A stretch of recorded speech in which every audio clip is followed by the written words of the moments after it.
Assalamualaikum warahmatullahi wabarakatuh. Bismillahirrahmanirrahim. Alhamdulillahi rabbil alamin. Wassalatu wassalamu ala ashrafil anbiya'i wal mursalin Sayyidina wa maulana Muhammadin wa ala alihi wa sahbihi ajma'in. Amma ba'du, la hawla wa la quwwata illa billahil aliyyil azim. Alhamdulillah, pada sore hari ini kita diberikan kenikmatan yang sangat luar biasa oleh Allah Subhanahu wa taala, sehingga bisa kembali lagi ngaji kitab Tafsir Jalalain. Sebelum kita mulai pengajian ini, marilah kita berkirim Fatihah terlebih dulu kepada junjungan kita baginda Nabi besar Muhammad sallallahu alaihi wasallam dan kepada muallif kitab Tafsir Jalalain, juga kepada kedua orang tua kita. Semoga dengan berwasilah ini kita diberikan kemudahan oleh Allah dalam mempelajari Tafsir Jalalain. Ila hadratin Nabil Mustafa Rasulullah Muhammad sallallahu alaihi wasallam wa ala alihi wa sahbihi wa dzurriyyatihi wa ahli baitihi wa jami'i ashabihil kiram. Al-Fatihah. A'udzu billahi minasyaitonir rajim.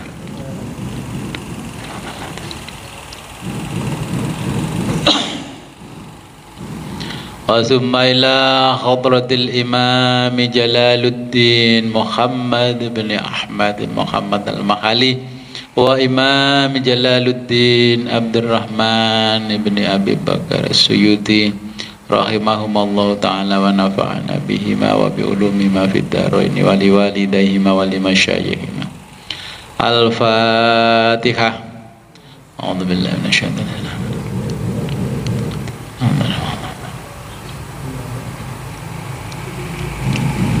Wasumma ila arwahi abaina wa ummahatina wa jaddatina wa usulina wa furu'ina wa alal hadirina fi majlisina hadha. Al-Fatihah. A'udzu billahi minasyaitonir rajim.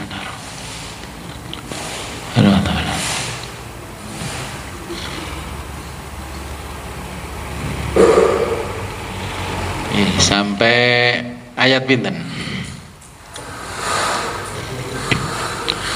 227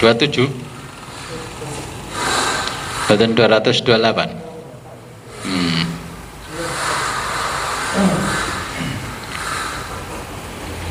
Bismillahirrahmanirrahim. Qala Allah ta'ala wa huwa astaqul qailin. A'udzu billahi minasyaitonir rajim. Bismillahirrahmanirrahim. Wal mutallaqatu, nggih. Wal mutallaqatu, wanita yang diceraikan.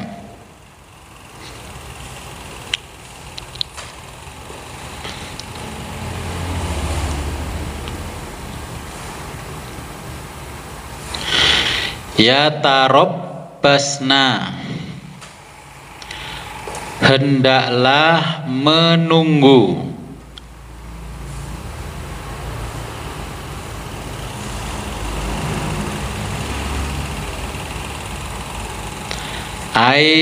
Yakni liyang tadzirna, hendaklah menahan.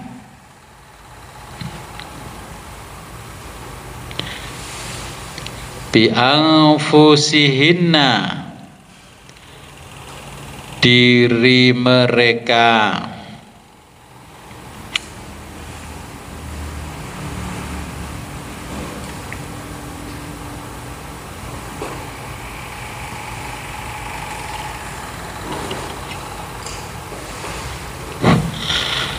Anin nikahi, dari nikah.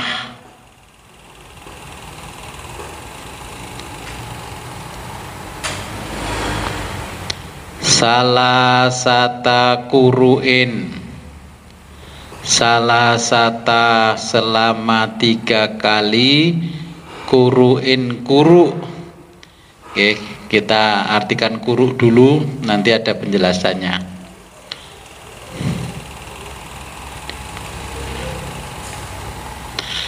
Tamzi, dimulai.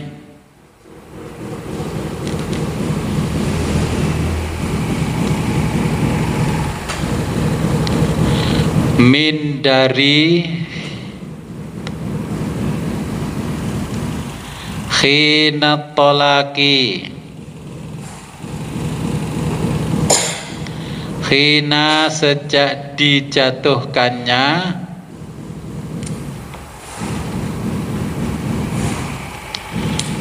At-tolaki, talak.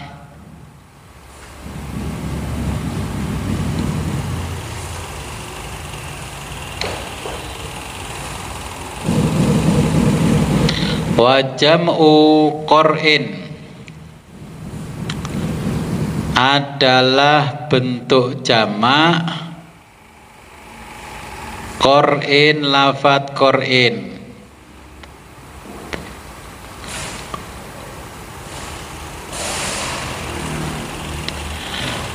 Bi fathil qafi,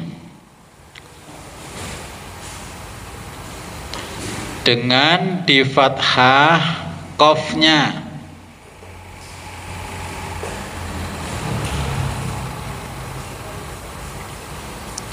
Wa huwa, dalam hal ini,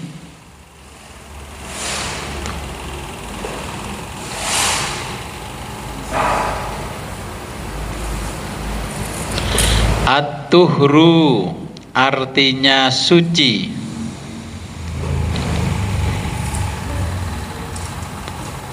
Awil khaidhi, atau al khaidhi, artinya haid.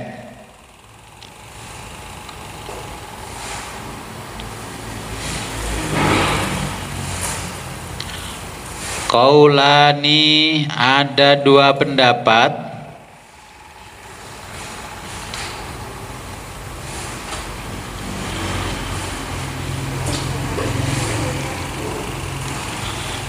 Wahada, dan ini,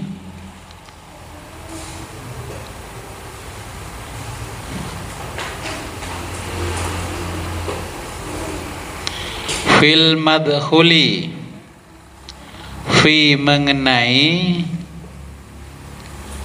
al madkhuli, yang disenggamai.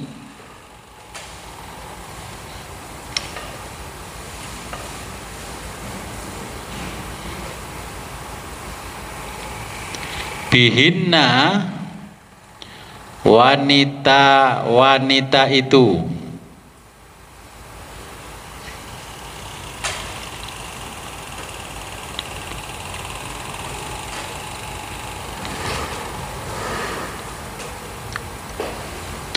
Amma, adapun,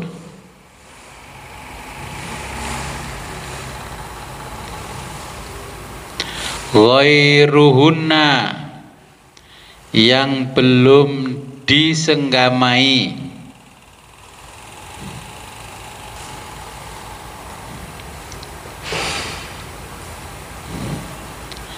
Fala, tidak ada. Iddata, masa iddah.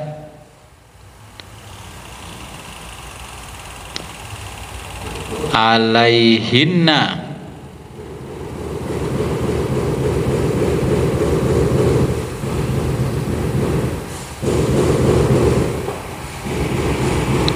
alaihinna, bagi mereka wanita, nggih. Liqaulihi, berdasarkan firman Allah,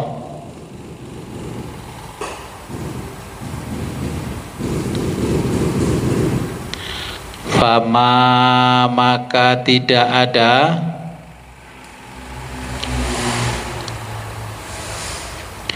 lakum bagimu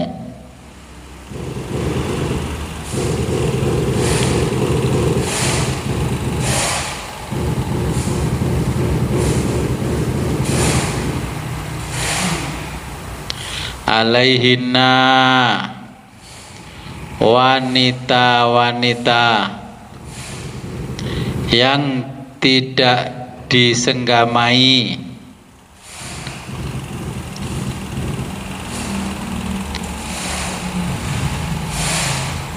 min iddatin, min memiliki iddatin iddah,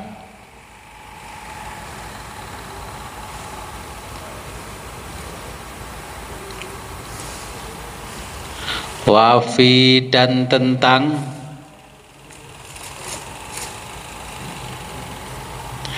ghairil asiyati, itu satu kalimat nggih, ghairil asiyati,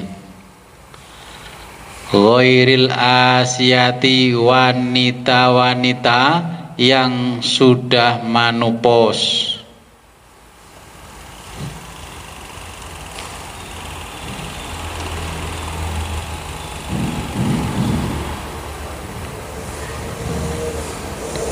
Wasoghiroti, dan anak di bawah umur,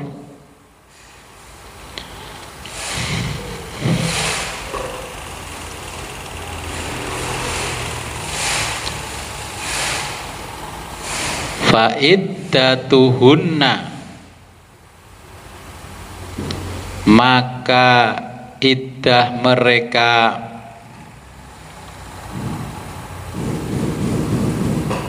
salah satu ashhurin, salah satu selama tiga, salah satu ashhurin selama 3 bulan.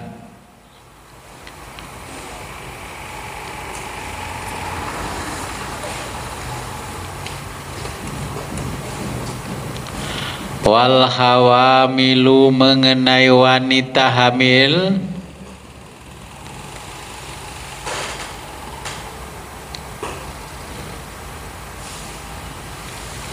fa'iddatuhunna, maka iddahnya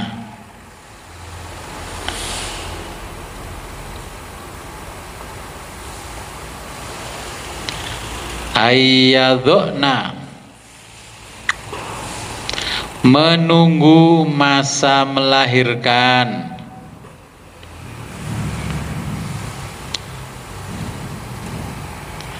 hamlahunna, kandungan mereka,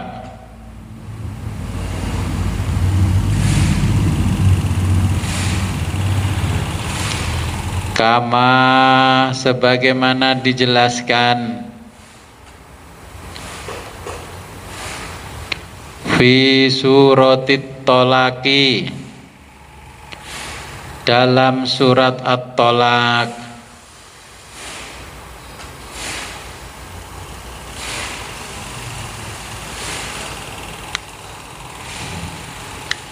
Wal imai, wal imai, sebagaimana wanita-wanita budak,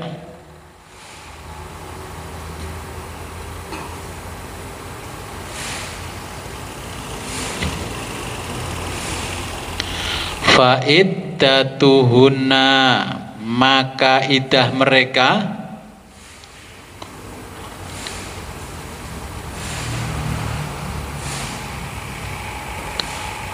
Qur'ani 2 kali quru,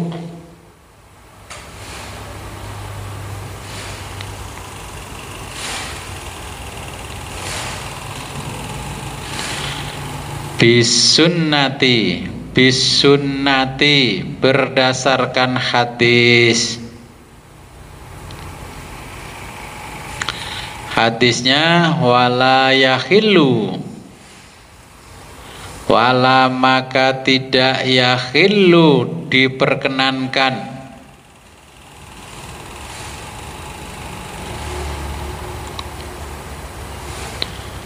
lahunna bagi mereka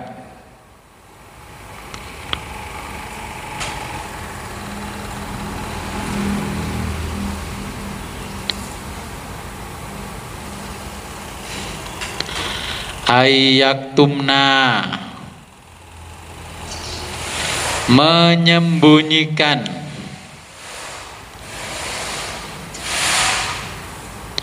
ma apa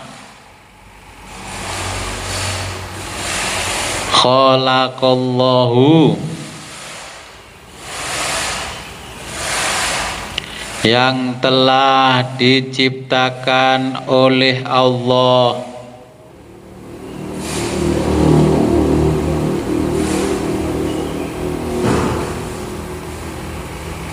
fi arhamihinna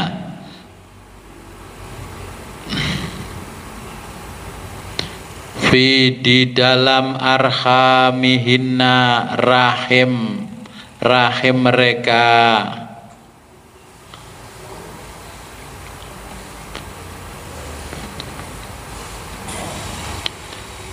minal waladi mina berupa al waladi anak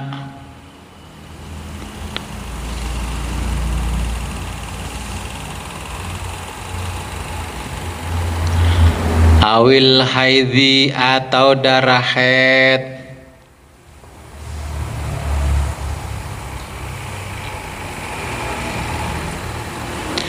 in kunna jika mereka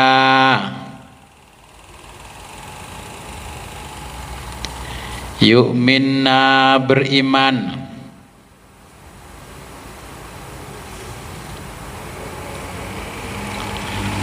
billahi kepada Allah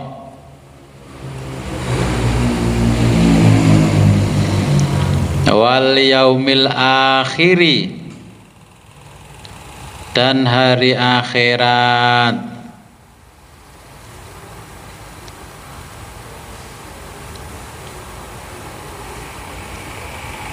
wa bu'ulatuhunna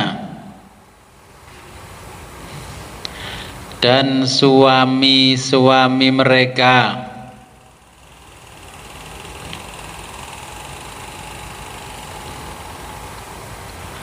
azwajuhunna suami mereka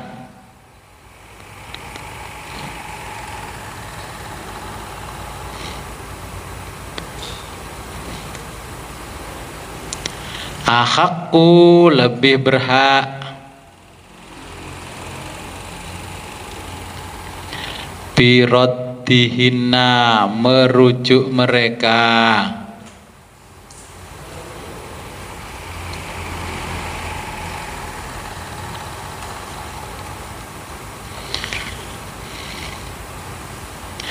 bimurajaatihinna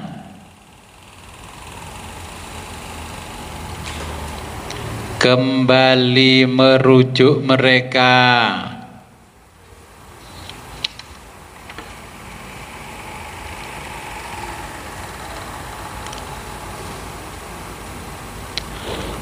walau meskipun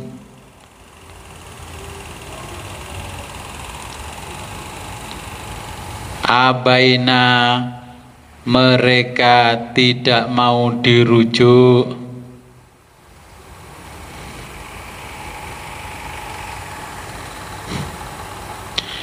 fidzalika di saat demikian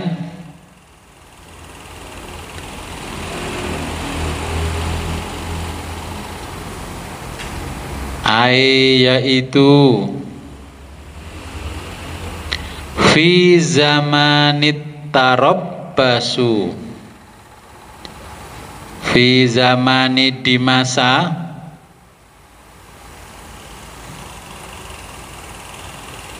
At-tarabbasu menunggu itu.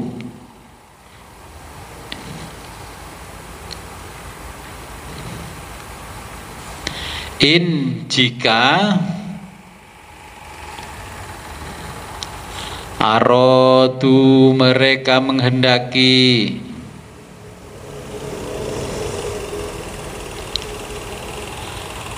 islahan perbaikan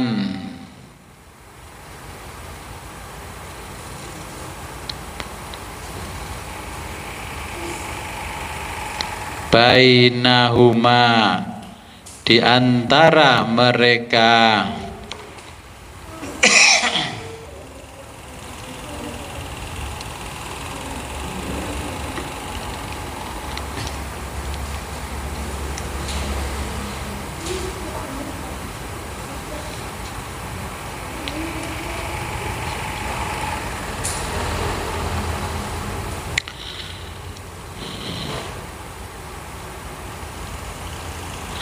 li idrara la idrara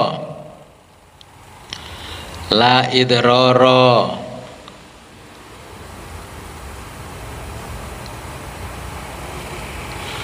la idrara bukan untuk menyusahkan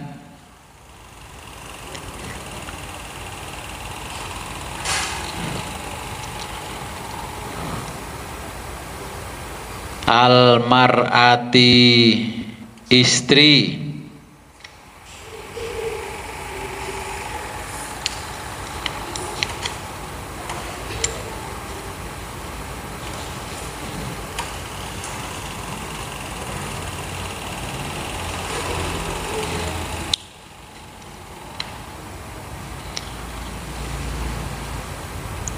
wahwa ini adalah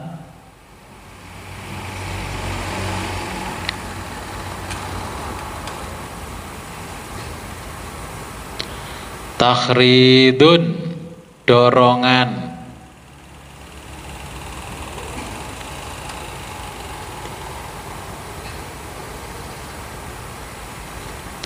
ala bagi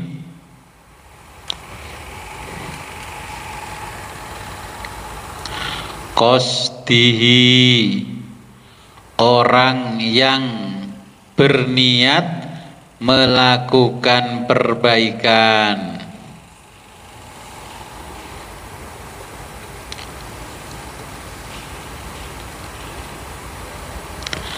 la syartun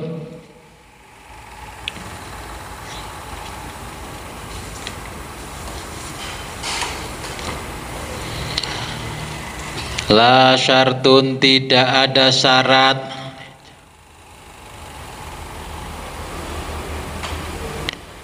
li jawazi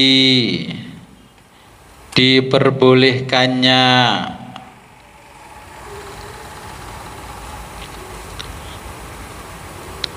ar-raj'ati rujuk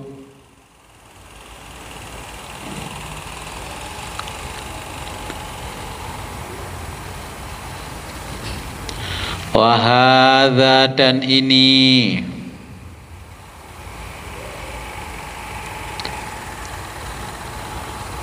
fit talaqir raj'i fi mengenai at-talaqir raj'i talak raj'i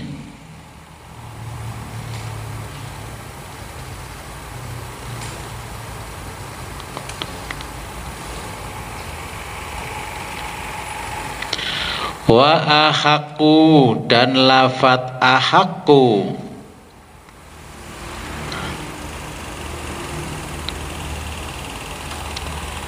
la tafdhila la tidak ada tafdhila yang lebih utama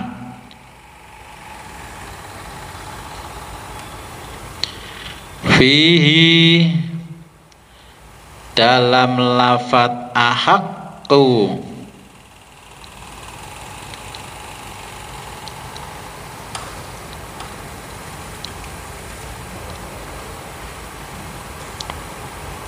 idla tidak ada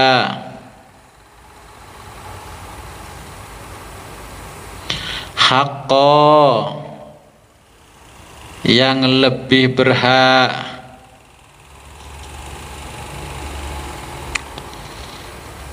li ghairihim selain suami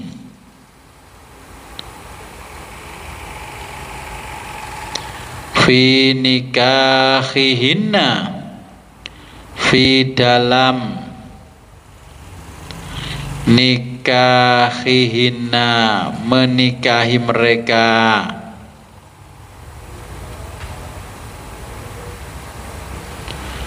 fil iddati dalam masa iddah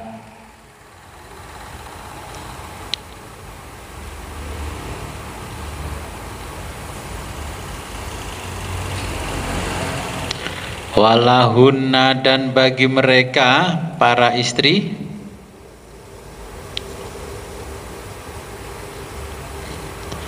alal azwaji ala atas al azwaji para suami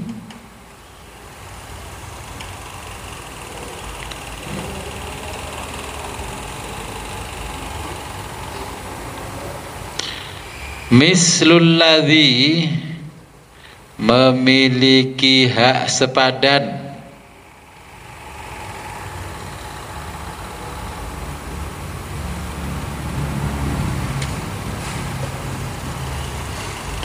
lahum bagi suami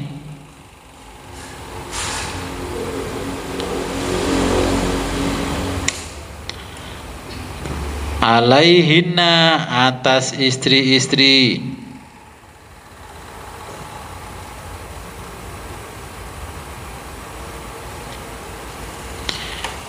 minal hukuki yakni hak-hak yang seimbang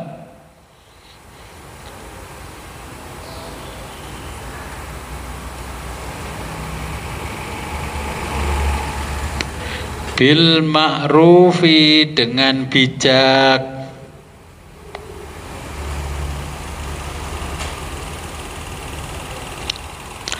syar'an menurut syariat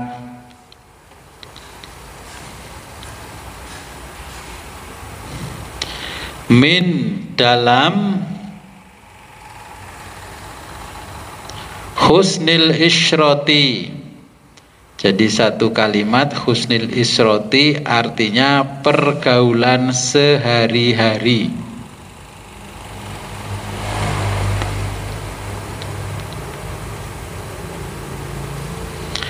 Watarki dan meninggalkan, watarki dzirori dan meninggalkan hal-hal yang akan mencelakakan istri.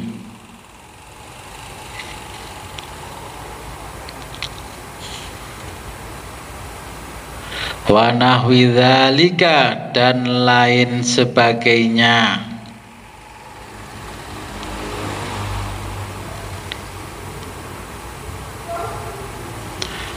Walirrijali akan tetapi pihak suami alaihinna atas istri-istri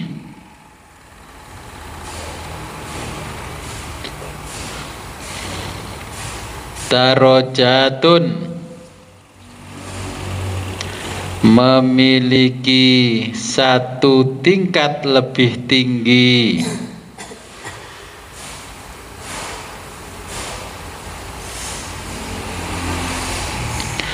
fadilatun keutamaan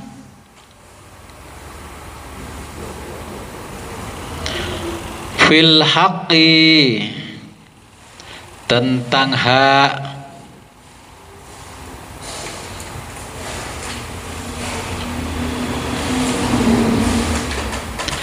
min wujubi ta'atihinna min untuk, wujubi wajib, ta'atihinna ditaati oleh istri.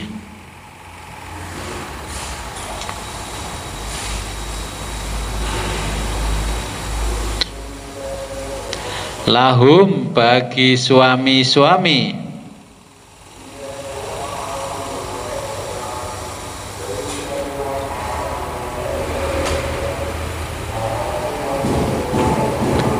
lima karena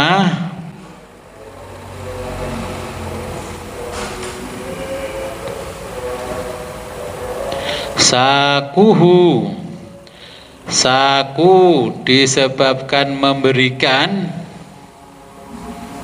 hu pada istri,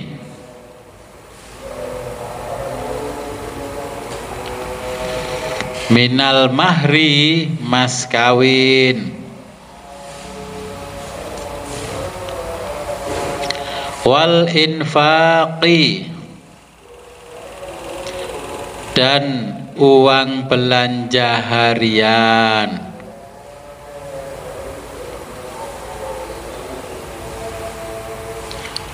wallahu dan Allah azizun yang maha tangguh, fi mulkihi fi dalam mulkihi kerajaannya, hakimun maha bijaksana,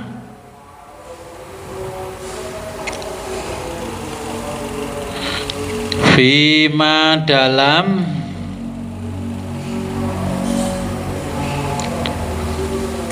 dabbarahu perencanaannya,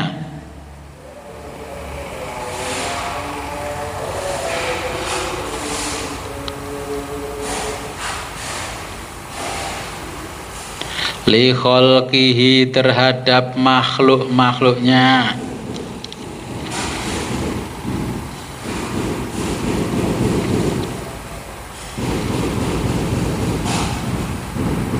Oke, saya jelaskan dulu ini.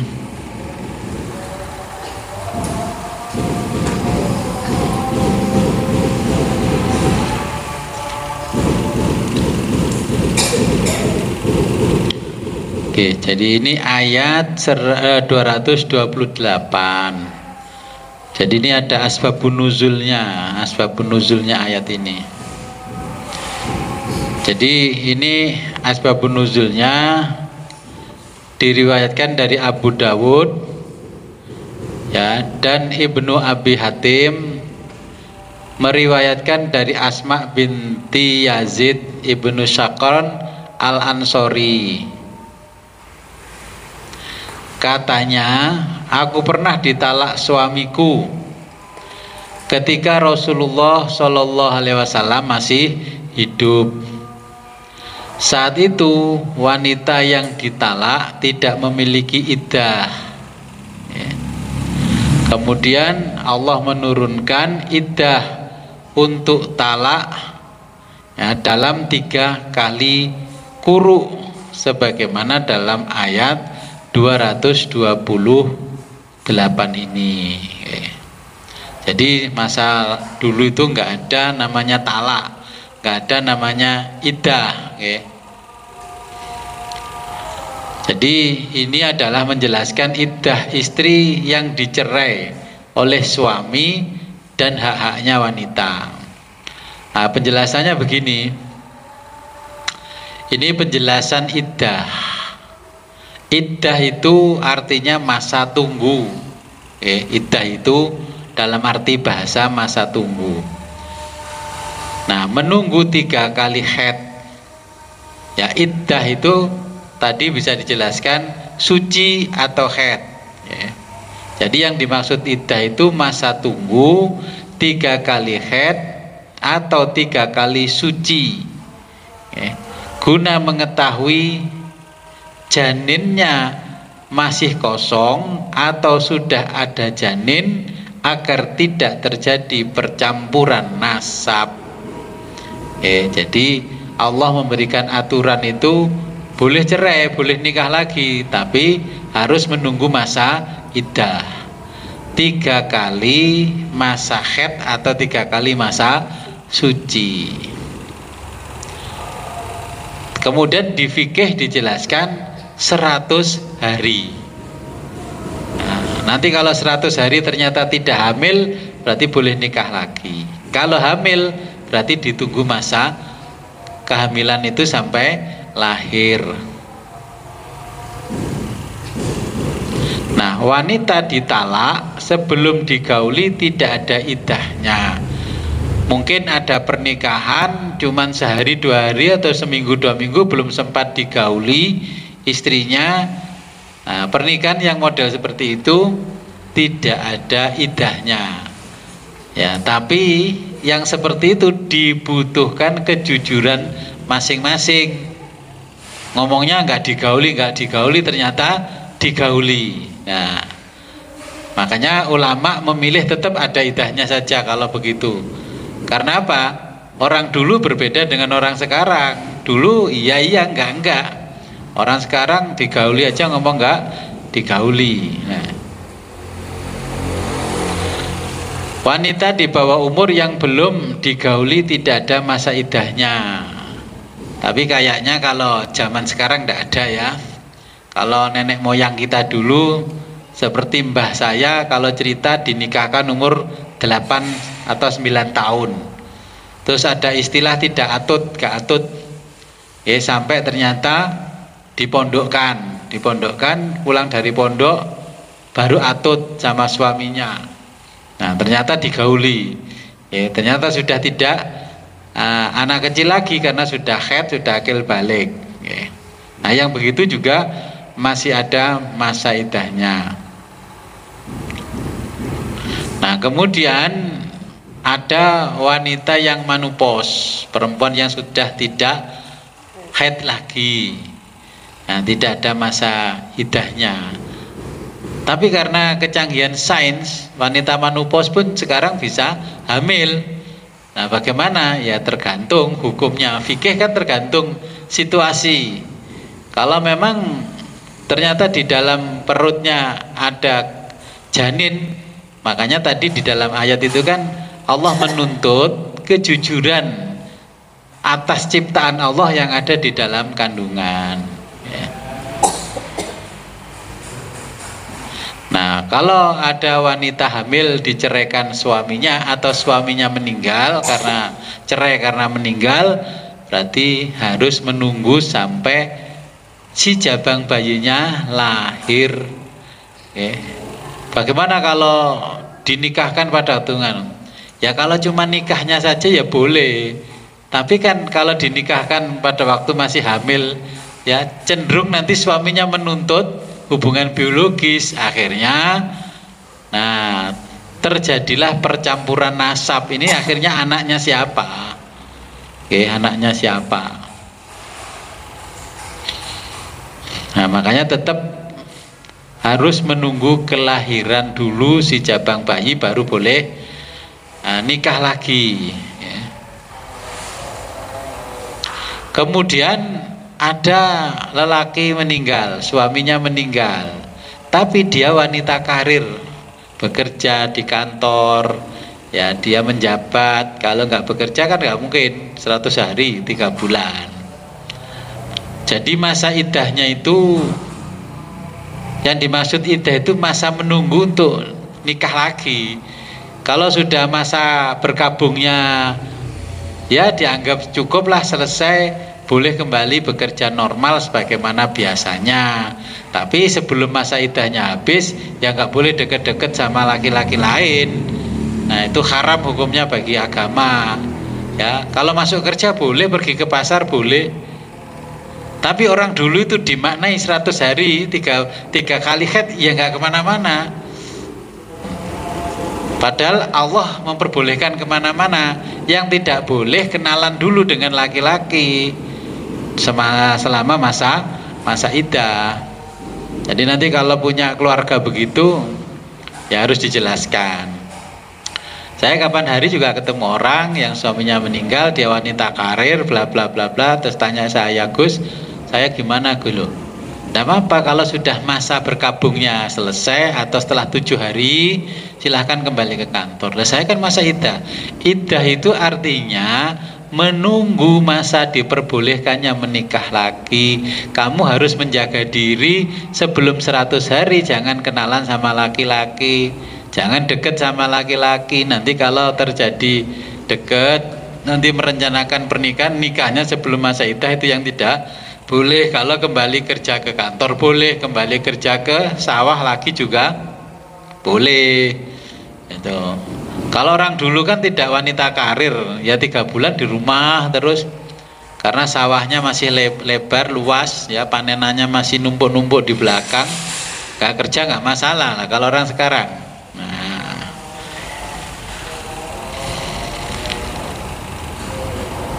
nah ini dijelaskan di ayat ini ya. Tadi kan asbabun nuzulnya dulu nggak ada masa iddah selama pada waktu masa jahiliyah, sebelum turunnya Al-Quran dan Nabi diangkat sebagai Nabi, ya ini tidak ada istilah masa iddah. Pokoknya nikah cerai ya kawin lagi ya.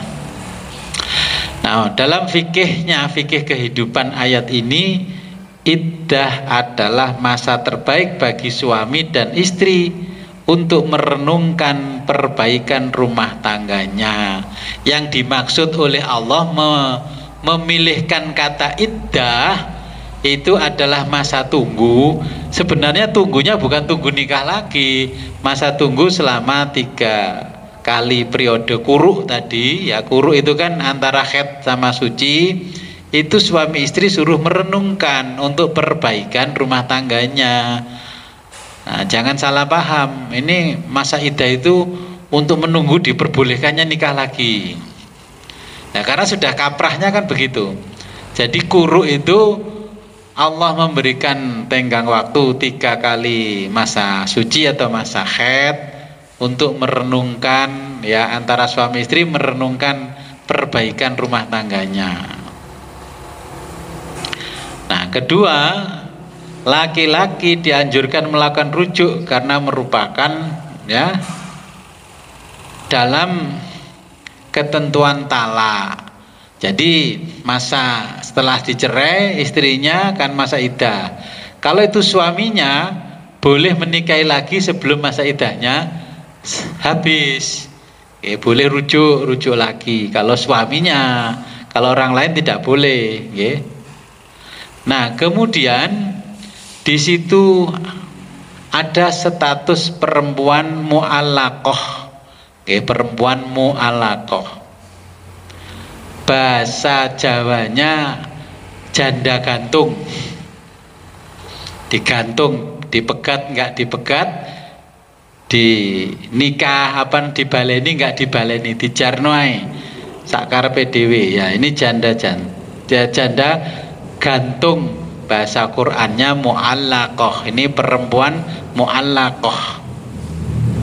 Jika suami menjadikan istrinya janda gantung, maka haram hukumnya. Tidak boleh laki-laki menggantung istrinya. Pisah ranjang wis gak diparani gak lagi, nggak boleh. Jika istri menjadikan dirinya janda gantung, adalah hukum haram baginya.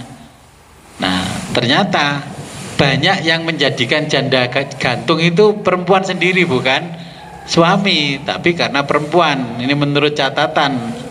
Sehingga Allah menurunkan kata-kata mu'allaqah ini ya, karena menyengsarakan dirinya sendiri dan suami. Nah, ini mu'allaqah, perempuan mu'allaqah ya.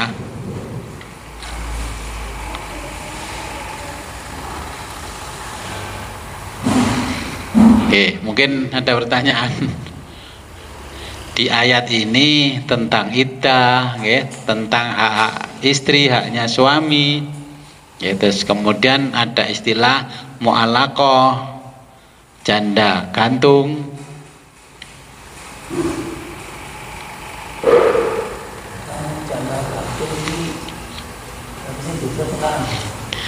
Nggih tergantung sing gantung. Wis dibolan baleni karo bojone pancet meneng ae. Berarti kan nggih bojone sing kalem. Aku pokoknya ya moh ngetutno moh ditutno. Kalau di Jawa kan gitu. Gak mau ngikuti ya gak mau diikuti, tapi dicerai tidak mau. Kalau dicerai nanti saya akan jadi janda. Laki-laki lain tidak menghormati saya, tapi tetap menggantung. Suaminya mau nikah lagi gak diizinkan, gak mau tanda tangan. Nih, tergantung statusnya. Kalau yang gantung suami berarti yang berdosa suami, kalau yang menggantung istri yang berdosa istri. Tapi yang dapat predikat gantungan itu adalah istri. Gantung sendiri ya janda gantung, digantung suami juga janda gantung. Jadi sebenarnya janda gantung itu belum janda, tapi sudah diberi predikat janda, gantung. Nah, mu'alakoh itu kalau orang di Jawa katanya pisah ranjang, apa itu termasuk janda gantung.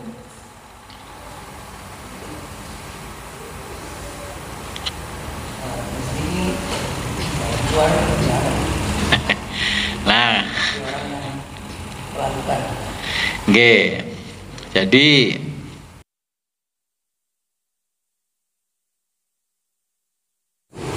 ya anaknya sudah punya anak besar-besar, tapi istrinya juga mengambil tindakan jadi janda gantung.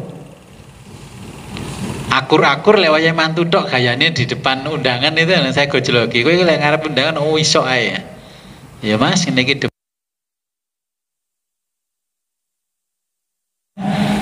suaminya mencari kepuasan sendiri di luar ya, dengan cara menikah siri dan sebagainya. Nah itu kan juga kesalahan istrinya. Kalau dia gantung suaminya, akhirnya istri juga mencari kepuasan sendiri di luar, yang salah yang berdosa ya suaminya.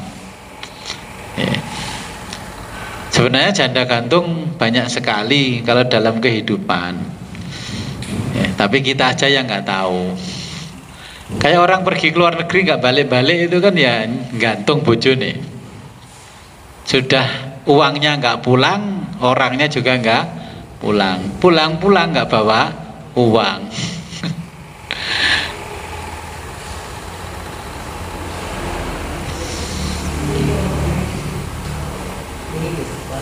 Nggih. Nggih.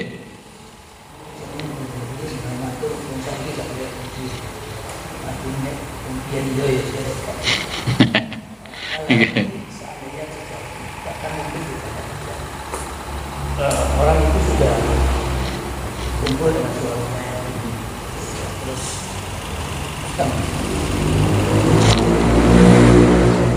masalah terus datang saja dinikahi oleh yang itu intinya juga aku berkait juga.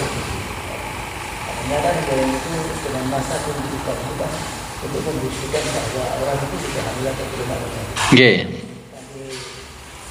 Sampai kejadian bapak peluru. Jadi seandainya kan seperti ini. Ini yang berdosa yang perempuan, yang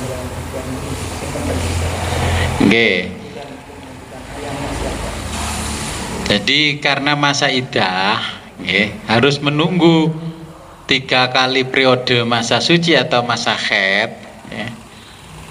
Terus kemudian ada orang yang pengakuannya nikah itu belum sempat digauli. Nah ternyata setelah cerai, dia hamil. Nah ini anaknya siapa? Karena sudah terlanjur cerai, suaminya yang menceraikan gak mungkin mau mengaku itu anaknya. Makanya mengantisipasi ketidakjujuran orang-orang ini, pengadilan agama mengolor waktu keluarnya surat. Gak ditokno sik suratnya sampai menjegang 3 bulan. Itu mengantisipasi ketidakjujuran orang-orang yang mengajukan gugatan cerai. Makanya surat cerainya dikeluarkan 3 bulan setelahnya. Niku untuk mengantisipasi ketidakjujuran. Jadi dari sisi hukum akhirnya pakar hukum, ya hukum pernikahan memutuskan surat nikahnya kalau begitu dikeluarkan 3 bulan setelah putusan pengadilan. Ya. Kalau setelah putusan pengadilan kok tidak terjadi kehamilan dan apa-apa, berarti boleh menikah langsung. Ya. Jadi ngambil surat cerai sama dengan terus langsung memasukkan berkas untuk nikah. Jadi solusinya yang dipilih oleh pengadilan agama adalah mengundur keluarnya akte cerai. Okay. Dihitung 100 hari setelah didoknya perkara. Oh okay. Mau tenang. Tentang cerai, bulan ini bukan sering tapi dari itu menerapkan pengadilan hanya mengatakan kata-kata yang sudah menjadi saksi. Tapi menjadi saksi ini kata-kata yang diatur kalau sini. Jadi pertanyaan dari tentang cerai. Nggih. Bahkan penjelasan ini menerangkan di cerai. Tapi pernikahan yang dilakukan tiap orang itu kan harusnya kan kita jaga dengan baik atau tidak. Karena bermasalah juga banyak sekali perceraian yang membuat masalah ini sehingga pengadilan pun untuk segera turuti dalam cerai ini.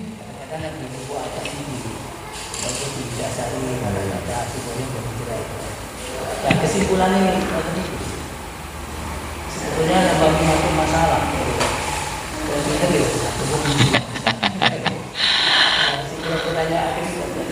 Saya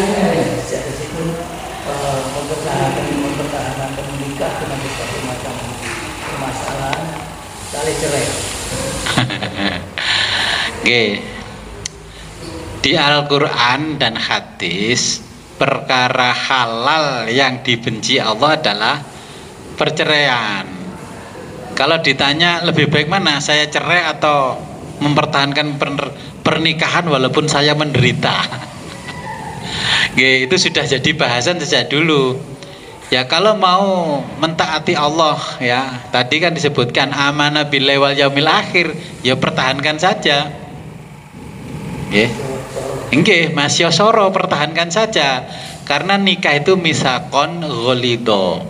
Oke, janji suci yang diucapkan di hadapan Allah dan disaksikan oleh para undangan.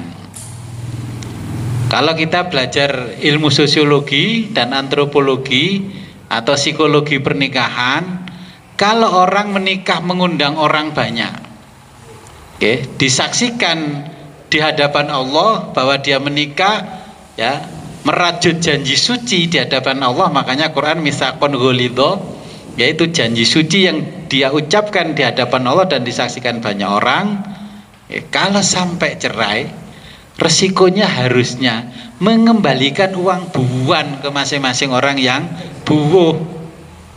Tapi itu kan nggak pernah ditaati oleh orang-orang ini, gitu. Makanya semakin banyak undangan, semakin berat tanggungan dosanya. Nah, itu urusannya sama orang, karena disuruh menjadi saksi, ternyata dia bohong. Berarti karena kebohongannya dia wajib mengembalikan uang buuhan. Kalau kita buuh 100 ya harus kembalikan 100. Ben bujui nih kau deh tak tiro serius sampai kaken ninen. Lah kok 2 wulan cerai. Minimal setahun lah. Dan tapi ini kan jarang dijelaskan oleh Pak Ustadz. Pak Ustadz gak wani. Gitu. Ini yang kadang nggak dipahami oleh banyak orang, bahwa pernikahan itu adalah sangat suci dan sakral. Ojo pisan-pisan lek awakmu nikah ngundang wong kok kowe cerai di tengah jalan, kewajibanmu balekno. Balekno buan. Waduh lali catatan hilang ya wis geribiken ae. Ya toh 100.000-an. Kadang undang itu kan ya ugal-ugalan. Undang 2.000. Kemarin dapat undangan nikahan ya gitu. Saya sampai mikir sopo iki sing ngundang. Dia tahu saya nggak tahu dia. Tapi katanya masih saudaranya dari ibu saya. Yang nganter saya kenal, ngomongnya bla bla bla. Piro undangannya wakeng? 3.000 nih undangannya. Wis, mantu undangan 3.000. Lek anaknya cerai, bapaknya wajib balekno undangannya. Duh, kalau belajar fikih di atasnya Fathul Mu'in menjelaskan itu wajib dikembalikan. Karena yang mencidrai janji adalah yang nikah yang kita saksikan. Makanya kalau anak nikah demis do, orang sang ngundang wong akeh-akeh balekno nikah apa? Loh, ning misakon ghalido, janji suci di hadapan Allah, sumpah serapah di khutbah nikahi nggih. Macam-macam lah. Sampai ditausiahi khutbah nikah gak mempan, tausiah. Khutbah nikah ada sendiri, tausiah ada sendiri, wis mau idho hasanah sendiri. Sing donga 7 ustadz 7 kiai. Nah, ini yang kadang-kadang hukum sosial tidak pernah kita perhatikan. Nikahkan anak itu malah mikirannya aku binus dekek nang kono samene kok dibalik dihitung-hitung diundang balik kira-kira kok samene oleh. Wis apa nikahno anak geden-geden pinjem koperasi juga nggak masalah. Delalah orang-orang itu yang dulu di buwi 100 baliknya mengselawe kelunting. Kan fakta tuh hari ini. Napa malih terus kula buwuh lek nang sekitaran mriki. Lah Gus, alhamdulillah jenengan rawuh Gus. Tapi kula mboten saged balekne buane jenengan nggih Gus. Ngoten terus piye? Akhirnya nggih kula wis ngene ae. Diniati sedekah. Balik ya apa jare Gusti Allah, gak balik ya apa jare Gusti Allah, yang kita pandang Gusti Allah. Oke, jadi ada beberapa hal, makanya di sistem peradilan agama kalau ada orang mengajukan gugatan cerai itu disiapkan satu ruangan. Di situ ya ada hakim, ya ada panitera, tukang nyatet itu panitera. Ya. Ruangan itu namanya mediasi. Bahasa sekarang mediasi. Nggih, bahasa kuno nih kon rembukan. Nggih. Rembukan, bek ning kok berubah pikiran. Ya, dimediasi untuk memikirkan ulang perceraiannya sebelum mengajukan berkas gugatan. Mbak, wis temen tak mikir ngono. Ya to iki wayahe musim udan lho Mbak. Udan-udan kademen goleki kowe. Saya dulu ada pekerjaan untuk mendata berapa jumlah perceraian dalam setiap bulan. Ternyata perceraian setiap bulan, bukan setiap bulan, sehari lebih 50 orang satu pengadilan. Terus suruh menghitung penggugatnya lebih banyak mana, laki-laki dengan perempuan. Ternyata penggugatnya lebih banyak perempuan. Terus dalam kolom pertanyaan, perempuan yang bagaimana yang berani menggugat suaminya? Oke, kalau dulu kan laki-laki, sekarang perempuan. Ternyata yang berani menggugat suami adalah perempuan-perempuan yang secara ekonomi lebih mapan daripada suaminya.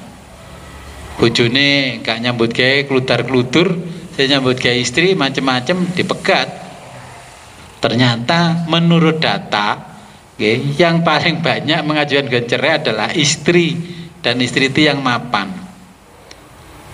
Nah, kemudian banyak istri-istri yang ex TKW dari luar negeri, banyak sekali yang gugat karena merasa kecewa. Dia yang kerja di luar negeri ya dikirimi uang terus, ternyata untuk seneng-seneng dengan wanita lain. Nah, faktornya banyak ya. Jadi pengadilan agama tujuannya sebelum melakukan gugatan untuk dinasehati. Ruangnya namanya ruang mediasi. dituturi ben damai, nggih. Itu pilihan dari sisi peradilan agama.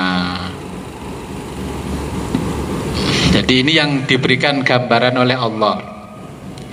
Okay. Nah, kemudian hak suami istri. Ini yang dibahas nih, hak suami istri dalam ayat yang ini, belum pindah ayat ini. Okay. Hak suami istri, okay, pernikahan dalam Islam bukan akad perbudakan. Itu diturunkannya ayat ini menegaskan karena dulu di masa sebelum Nabi lahir, Arab itu kan dikuasai oleh bangsa Romawi, dan bangsa Romawi itu melegalkan hukum perbudakan. Nih, budak boleh digauli, nggak usah dinikahi kalau budaknya sudah halal. Oke. Nah, ini turun ayat menegaskan kepada umat Islam bahwa pernikahan di dalam Islam bukan melegalkan hukum perbudakan. Akadnya bukan akad perbudakan. Dan penyerahan kepemilikan. Contohnya begini, penyerahan kepemilikan. Ketika laki-laki menikah, itu kan sudah punya rumah, punya tanah, entah itu warisan atau hasilnya dia sendiri bekerja. Itu tidak serta-merta menjadi hak miliknya istri. Begitu juga istri sebelum menikah, dia sudah punya harta banyak hasil bekerja atau warisan dari orang tua. Tidak serta-merta itu juga menjadi bagian dari hartanya suami. Makanya dalam Islam yang dimaksud harta bersama atau gonogini, ya harta yang diperoleh setelah tanggal nikah ditulis oleh Pak Naib di dalam surat nikahnya, itu baru disebut gonogini di dalam Islam. Wah, bagaimana ini kalau gonogininya? Nah, ini kan ada kasus. Saya ada teman begini, Gus, saya itu dapat warisan dari mbah saya, kan ke bapak saya ke saya. Lah saya ini prosesnya jual beli karena mau saya masukkan ke bank. Loh, kapan jadinya surat sertifikatmu? Lah ternyata sertifikat ini terbitnya setelah surat cerainya dia keluar. Nah, saya sudah mewanti-wanti, jangan dibalik nama karena kamu dalam masa proses perceraian. Kalau nanti ini terbit setelah kamu cerai, untuk menjual harus tanda tangan mantan istrimu. Kalau istrimu cerdas, dia minta gono gini. Kalau istrimu nggak cerdas, wis aku mau urusan sampai ngono-ngono kuwi, kan itu nggak cerdas. Nggak cerdas loh kok jaluk tanda tangan, lihat apa? Wah, itu kan aku oleh bagian nih. Ya toh? Apalagi terus punya suami, nikah lagi. Suaminya cerdas. Jaluk oleh gelem tanda tangan pokoknya separuh. Gitu. Loh, ini faktor hukum jadi dilema. Makanya saya menyarankan, itu sudah saya sarankan, jangan kamu proses dulu sebelum akte ceraimu keluar. Manut kancane. Ya, ora apa-apa kok ngene-ngene sekarang balik nama. Ya sudah. Akhirnya ya kembali ke sini cerita. Ya wes tau namanya nasi jadi bubur sudah dijual ambek mat solar, artinya piye? Itu mat solar wis lunga kaji. Kita yang pengalaman kan yang beritahu, oh sik entenono wong paling lama kamu setelah dok pengadilan 3 bulan. Ini jangan diproses. Karena nggak mungkin jadinya sebelum kamu cerai. Karena untuk jadi sertifikat kan butuh 6 bulan. 6 bulan itu oleh BPN kan ditunggu ada gugatan atau tidak. Nah kalau nggak ada terus lanjut ke proses berikutnya. Makanya sertifikat itu secepat-cepatnya kan 6 bulan. Kok suwi men yo sertifikat ya? Iya memang sudah prosedurnya. Nah, itu salah satu contoh. Nah inilah hak-hak suami dan hak istri harus jelas ketika perceraian. Nah, karena di dalam Islam akad nikah itu bukan akad perbudakan atau akad kredit, sehingga kepemilikan juga harus dipisahkan. Yo, iki gawanku, iki gawanmu, itu harus dijelaskan. Kalau sama-sama membawa harta sebelum menikah, maka diperbolehkan melakukan perjanjian pranikah.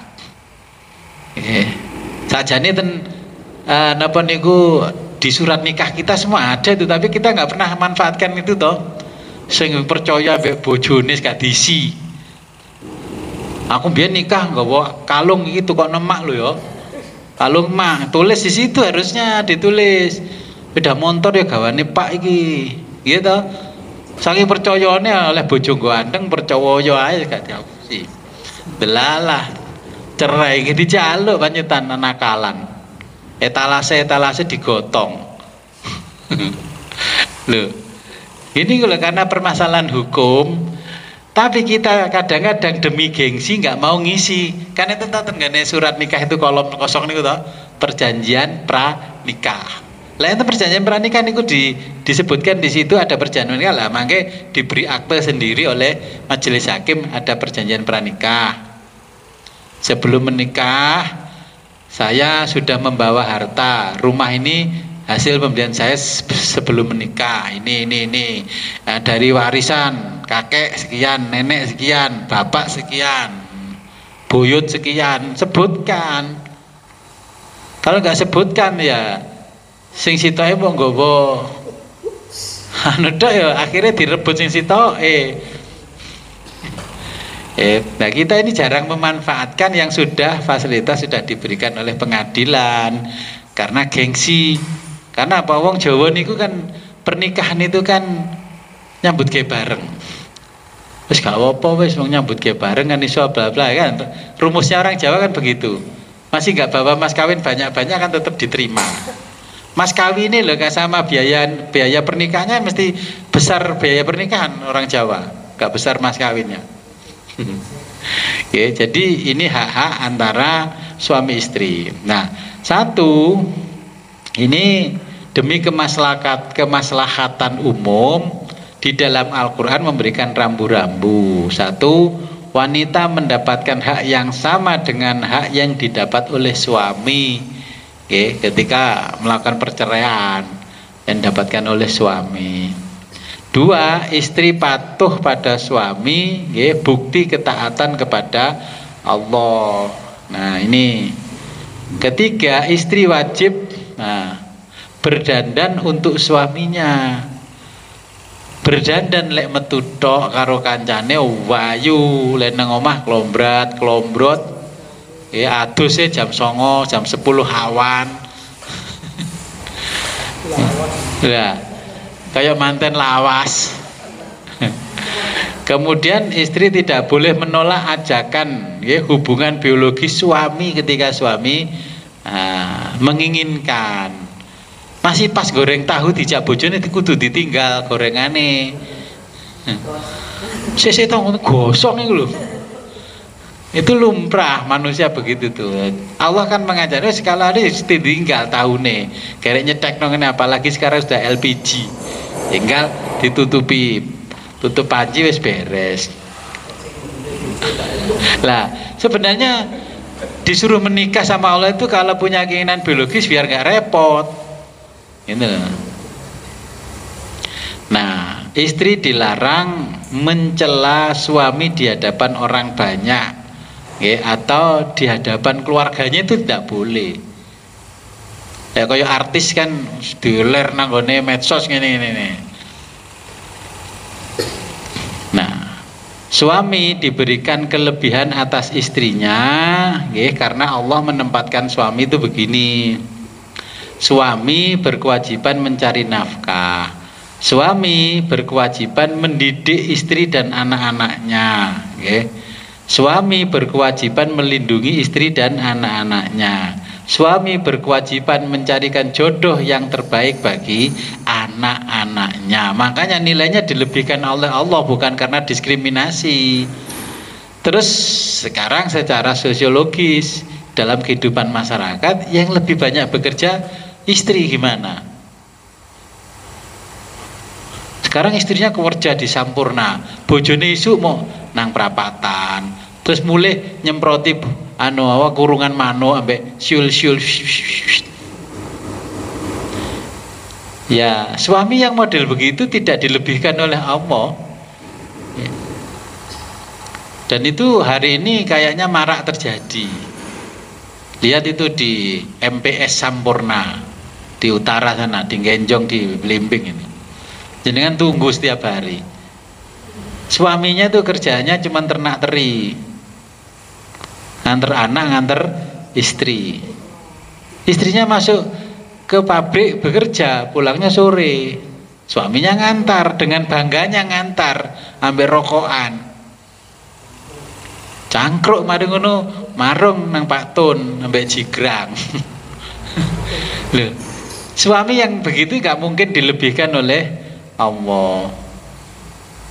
Yang dilebihkan oleh Allah adalah suami yang betul-betul bertanggung jawab sebagai suami. Makanya kalau istri merasa tidak dinafkahi, merasa tidak tidak ini, maka perempuan yang begitu akan direndahkan oleh Allah. Nah, akhirnya kan kebalikannya, bagaimana kalau ada suami yang dinafkahi istrinya? Itu ya dicela oleh Allah. Kan banyak suami istrinya rela menjadi pembantu rumah tangga di tempat lain. Oke.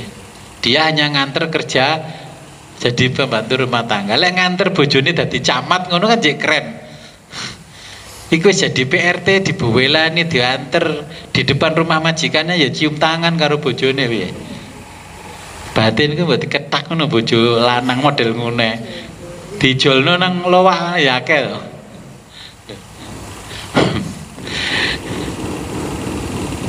Nah, tapi kan ya gimana lagi, itu faktor sosial. Kita nggak bisa ikut campur, itu urusan keluarganya. Mungkin dia juga merasa bahagia seperti itu. Tapi kan gambarannya Allah, laki-laki yang bertanggung jawab itu yang mencarikan nafkah istrinya. Istri boleh bekerja, hanya membantu keberlangsungan rumah tangganya. Wes ini karena ada pandemi akhirnya harga-harga ini aku tak mulai nyambut gawe bantu bojoku ben anak-anakku bisa sekolah, bisa ini itu lah. Jadi di ayat 228 itu yang dijelaskan oleh Allah. Ya.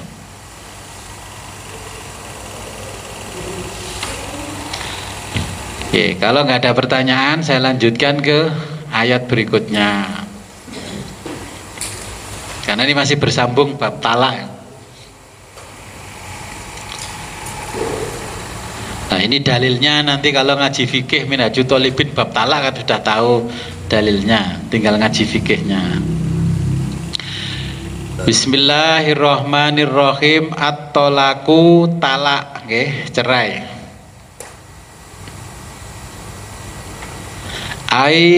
Yakni at-tatliku, perceraian. Jadi talak itu artinya perceraian. Alladzi yang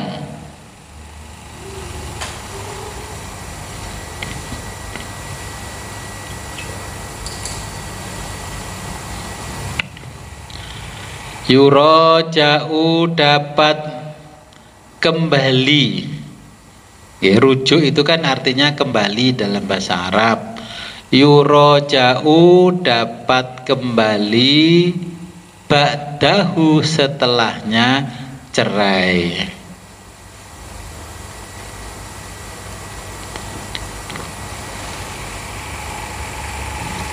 Marrotani, dua kali. Yaitu isnatani, dua kali. Jadi marrotani atau isnatani. Fa imsakun, maka boleh memegang mereka, menahan, boleh menahan.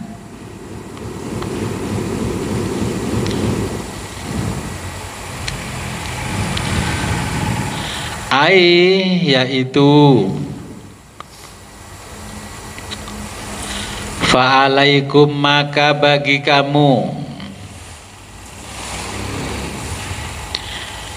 imsakuhunna mencegah mereka para istri ba'dahu setelah cerai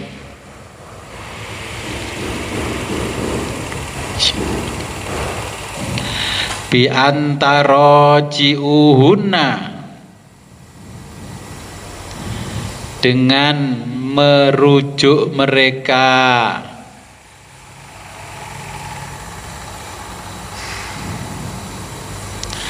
bima'rufin secara baik-baik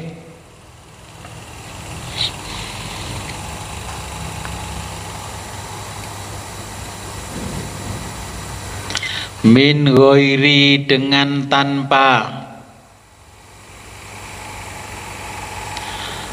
zirorin menyusahkan mereka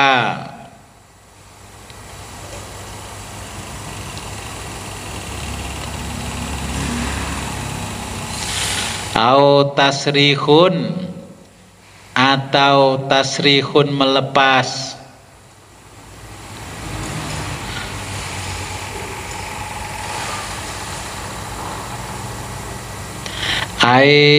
artinya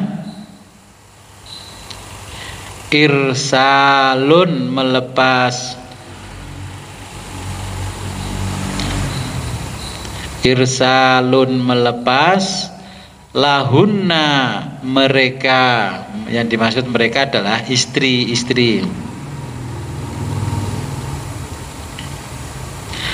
biihsanin dengan cara yang baik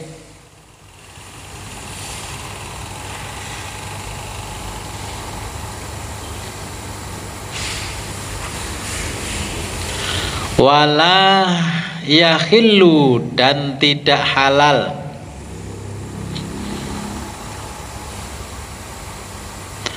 lakum bagimu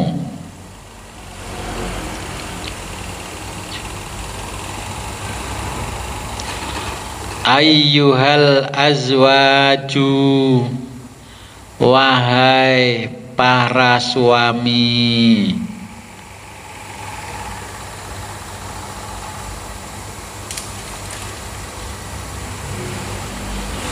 antakhudhu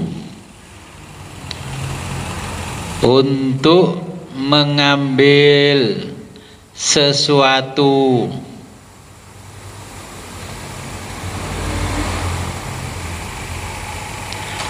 mimma dari apa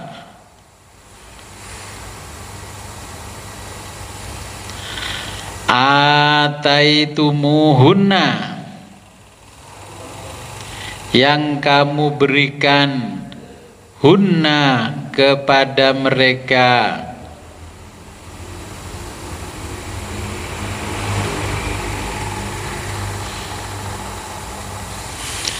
minal muhuri berupa mas kawin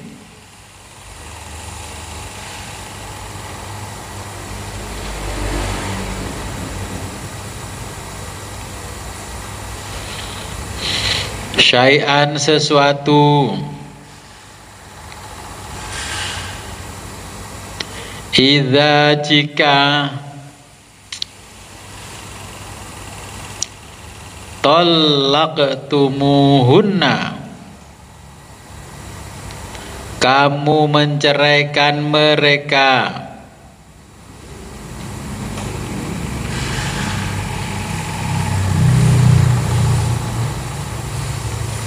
illa jika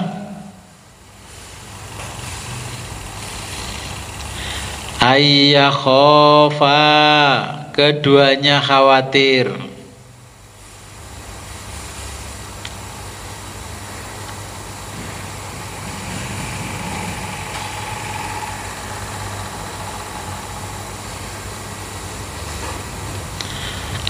maksudnya Az-zaujani, suami istri itu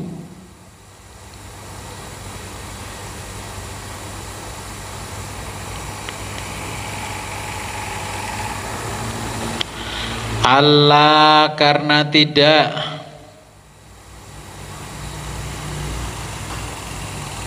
yuqima, dapat menjalankan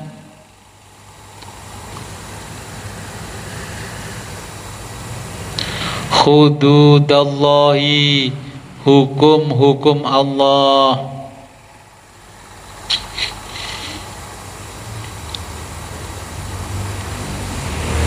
Ai artinya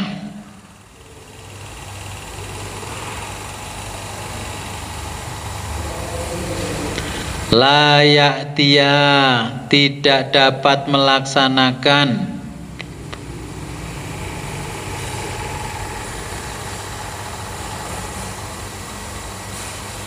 bima, apa yang telah haddahu, digariskan Allah.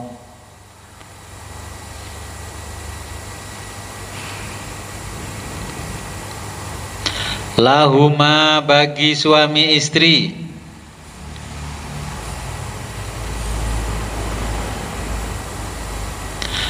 minal hukuki, mengenai hak-hak,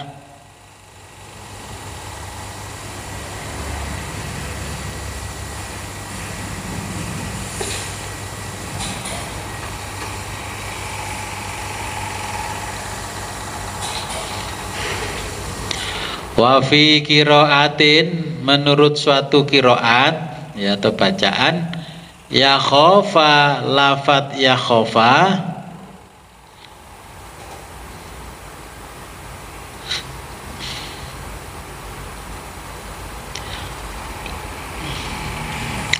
bil binai lil maf'uli, niku menjadi satu kalimat bil binai lil maf'uli, artinya secara pasif, nggih, kalimat pasif ini.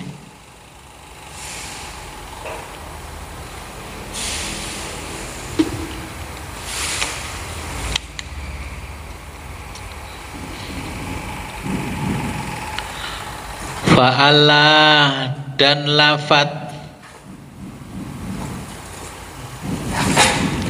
fa'alla yukima, dan lafat alla yukima, fa'alla yukima, dan lafat fa'alla yukima badal istimali, menjadi badal istimal.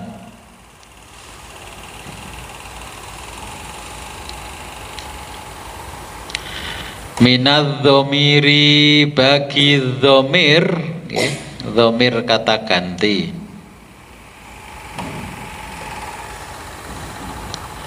fihi, yang terdapat di sana,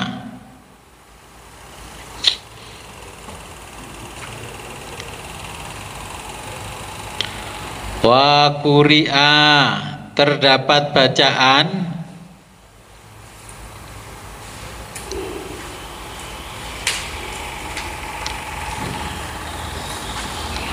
bil fauqaniyati, dengan dua garis di atas,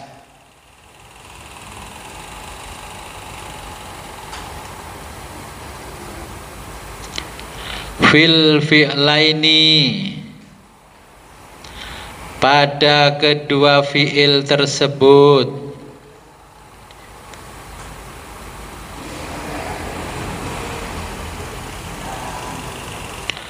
fa in khiftum, jika kamu merasa khawatir,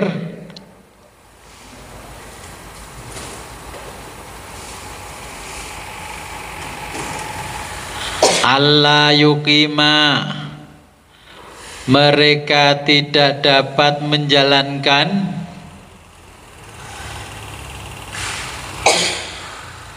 hududallahi, hukum-hukum Allah,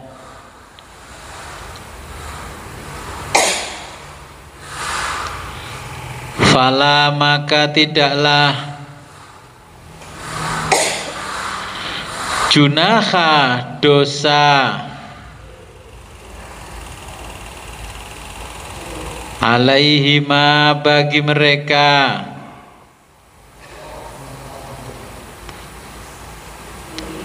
fi maftadat bihi fima mengenai iftadat uang tebusan wanita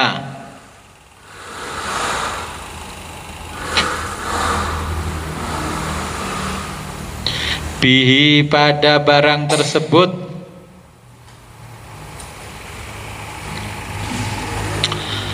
nafsaha bagi diri wanita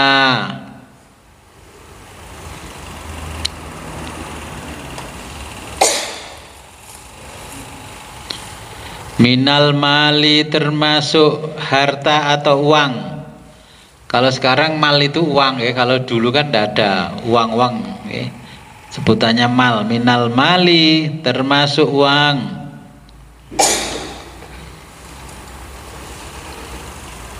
Liyutallikoha jika suami mentalakha istrinya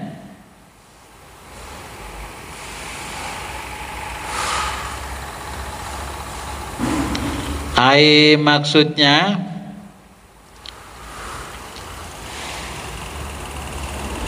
la khoroja tidak ada dosa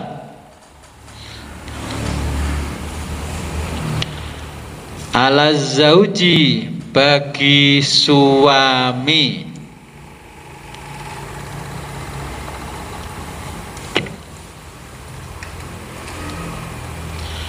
fi ahdihi dalam mengambil uang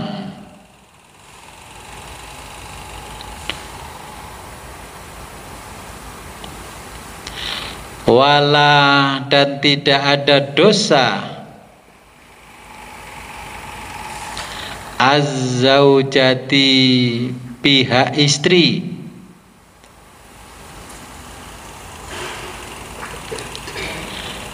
fi badlihi jika membayarkannya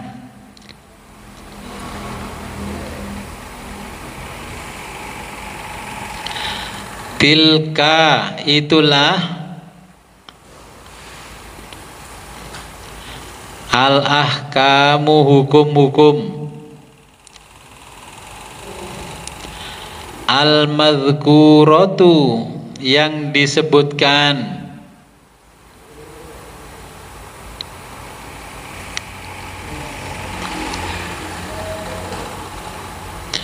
hududullahi itulah hukum-hukum Allah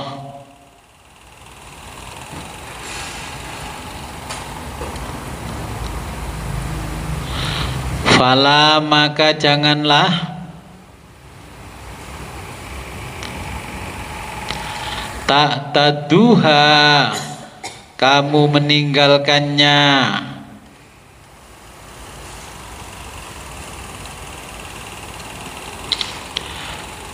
waman barang siapa ya ta'adda yang melanggar hududallahi hukum-hukum Allah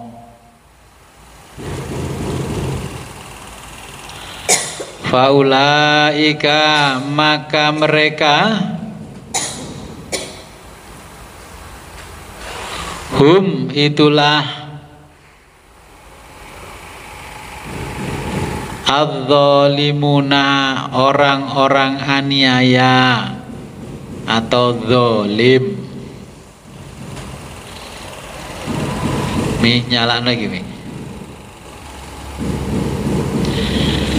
Oke, saya jelaskan di ayat 229 ini. Ini juga ada asbabun nuzul ya di ayat ini.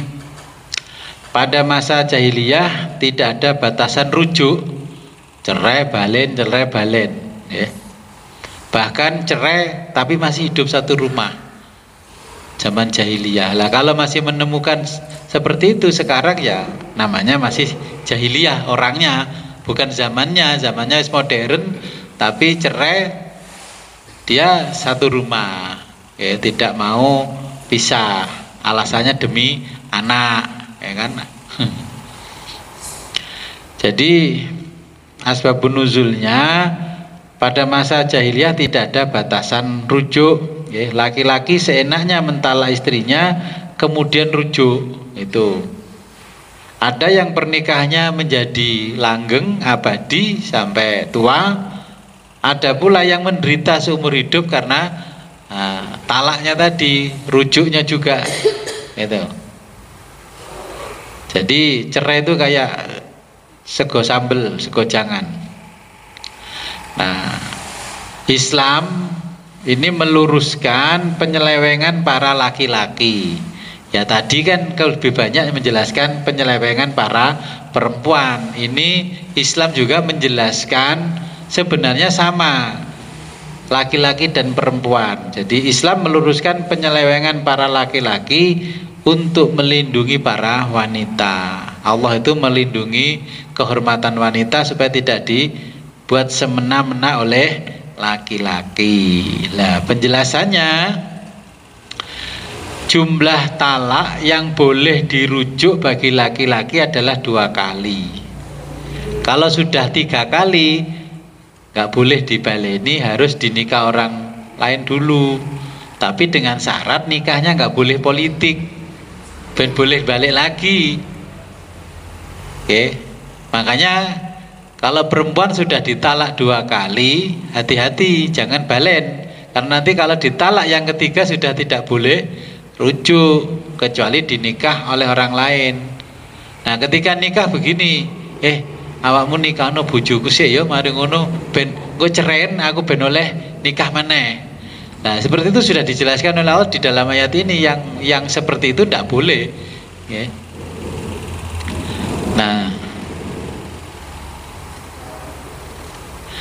setelah talak yang kedua, guys, suami bisa memilih satu dari 2 hal. Suami ini boleh memilih satu dari 2 hal: menahan istri dan menggaulinya dengan baik, kemudian menceraikan dengan cara yang baik sampai masa iddah keduanya habis dan merujuknya.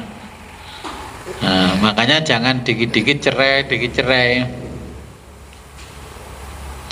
Coba kalau laki-laki di rumah mengatakan kamu saya cerai,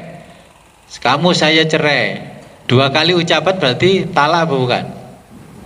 Ya sebenarnya itu talak. Terus kemudian barulah dia ke pengadilan. Pengadilan diputuskan 1 kali. Sebenarnya dia sudah talak berapa kali? Ya 3 toh. Yang diketahui pengadilan 1, yang tidak diketahui pengadilan berkali-kali.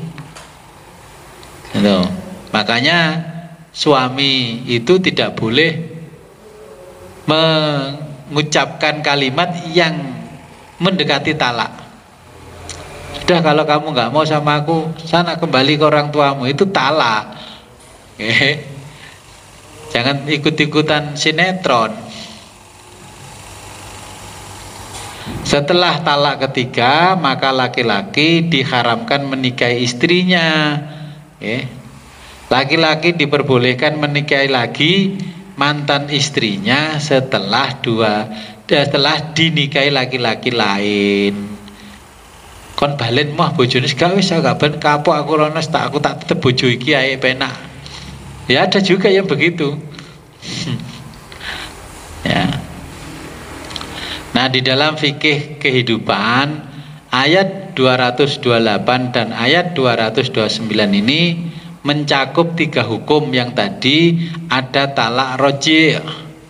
Ya, talak roji. Itu talak pertama dan kedua namanya talak roji. Nah, kedua ada talak khulu. Nah, talak dengan pembayaran sejumlah uang dari istri. Ya, kalau istrinya dikasih mahar uang 1 miliar, ya, kebun sawit 10 hektar, ya wajib dikembalikan. Makanya jangan mau kalau mahar itu begitu-begitu. Oke, mahar itu secukupnya lah, tapi yang pohon sawit itu di atas namakan istrinya biar gak kembalikan. Gitu. Jadi istri yang kudu cerdas, dimahari 1 miliar mobil Alphard. Nah, kalau dicerai nih, ya jatuhnya khulu, harus dikembalikan.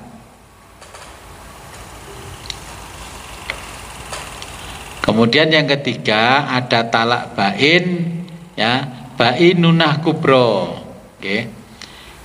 Jadi yang pertama talak roji atau talak roj'i, ya, kedua talak khulu, ya, ketiga talak bainunah kubro. Jadi ini hukum wanita yang diceraikan dengan tidak bain, dengan talak bain, ya.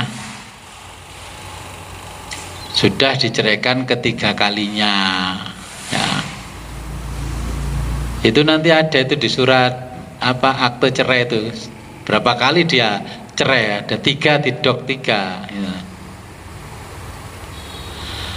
Nah, ini ada penjelasannya. Talak, ya, talak bain sugro adalah talak yang dijatuhkan sebelum istri digauli, ya, talak namanya bain sugro. Kalau bain kubro setelah digauli, ya.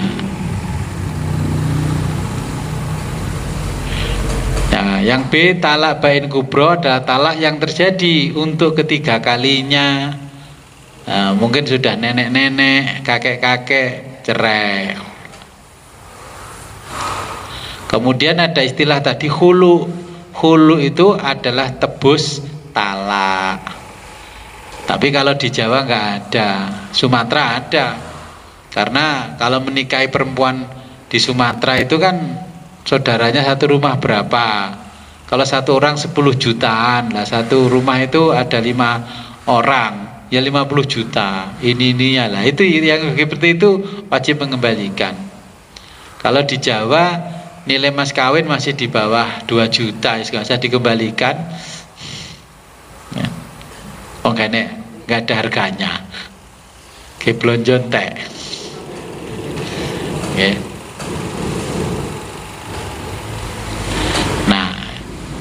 Boleh penjelasannya khulu, ya, boleh dilakukan khulu apabila istri nusus.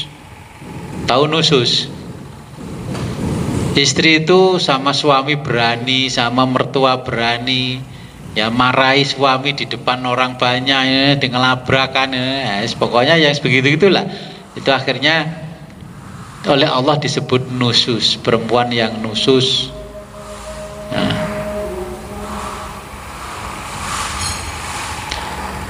kalau perempuan nusus itu boleh dihulu, ya, wes, karena kamu ini kayak beranjang kawat, semua yang kau kasihkan balikan.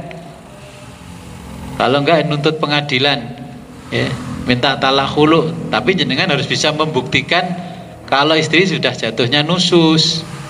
Ya, pengadilan kan ya tidak serta-merta nuruti kita, enggak. Ya, ini gambarannya kan begitu. Nanti tinggal prakteknya. Ya, mudah-mudahan nggak sampai praktek.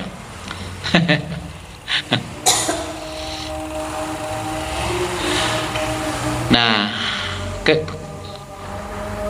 kedua, ulama 4 madhab berpendapat bahwa khulu adalah bukan, ya, talak, bukan amsah. Jadi khulu itu talak tapi bukan mencegah. Fa'amsakun tadi itu kan menahan, ya. Ya, tetap itu sama dengan talak, ya. Nah, kemudian ada pernikahan mabtutah. Ini pernikahan mabtutah. Mabtutah itu sebutan bagi wanita yang terkena talak 3. Ya, kalau dicerai sampai 3 kali, perempuan itu namanya mabtutah. Mabtutah itu adalah wanita yang terkena talak 3.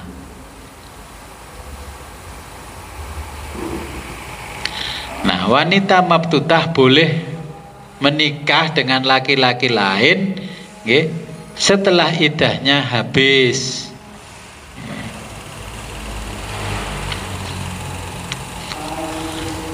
Nah, pernikahan mabtutah haram jika dilakukan karena dasar konspirasi, kong kali kong.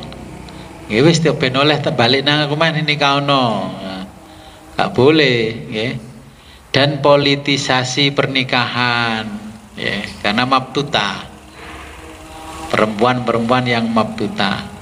Ya kalau perempuan sudah tahu ada namanya mabtutah, suami yang begitu ya jangan digandoli daripada jadi wanita mabtutah. Okay. Ada pertanyaan? Oke, monggo. Jadi perempuan yang bercerai itu tidak boleh tidak punya hak menuntut ini. Haknya sama, boleh menuntut gono gini. Jadi istilah gono gini itu kan dalam bahasa Jawa. Dalam bahasa hukum namanya harta bersama. Kapan harta itu jatuh menjadi harta bersama? Ya harta yang timbul setelah pernikahan. Kalau nikahnya 1 Januari, tanggal 2 Januari ke sana ada harta, terbitnya sertifikat apa semua, ya itulah namanya harta bersama atau gono gini.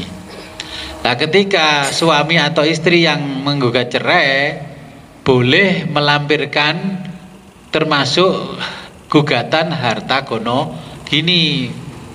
Pak Hakim, saya punya harta bersama jumlahnya ini. Kalau cerai saya minta dibagi 2. Jadi boleh istri juga menggugat gono gini. Kalau nggak puas dengan gugatan gono gini boleh menggugat lagi, asalkan punya dasar yang kuat. Ya. Tapi kan prakteknya pernikahan perceraian itu kan wis dari rumah wis sudah diarahkan masing-masing. Ngene ben cepet, ngene ben cepet ya dah.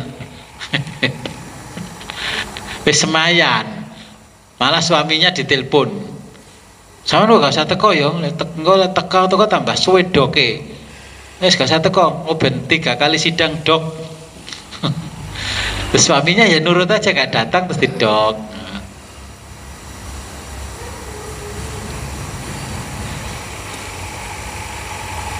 Ya, jadi keterkaitannya dengan talak itu sebenarnya banyak sekali, termasuk nanti hak asuhnya anak. Selain harta gono gini, ada hak asuh anak. Siapa yang berhak? Ya tergantung pengadilan. Kalau suami mentalak istrinya, gugat cerai ke pengadilan karena istrinya selingkuh, dan suami bisa membuktikan keselingkuhan istrinya, maka hak asuhnya anak pada suami, bukan pada istri. Karena apa? Pengadilan memutuskan si istri tidak bisa mencontoh menjadi ibu yang baik, makanya hak asuhnya dikasihkan bapaknya. Kalau ternyata yang terbukti bapaknya, makanya anaknya diberikan ibunya. Kalau perceraiannya bukan karena perselingkuhan atau karena yang lain, maka hak tetap diberikan pada ibunya. Karena hak asuh intinya pada ibu, tapi pada kasus tertentu bisa bapak.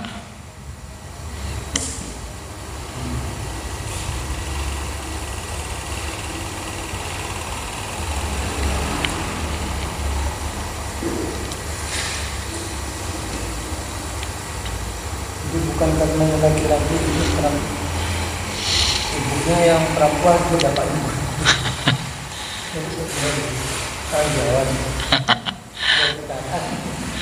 Ya kalau orang Jawa pegatan ya dipasrahno ibunya semua. Padahal nggak boleh begitu juga. Kadang anaknya sudah dibawa ibunya, bapaknya nggak pernah mentransfer untuk nafkah anaknya, ya toh?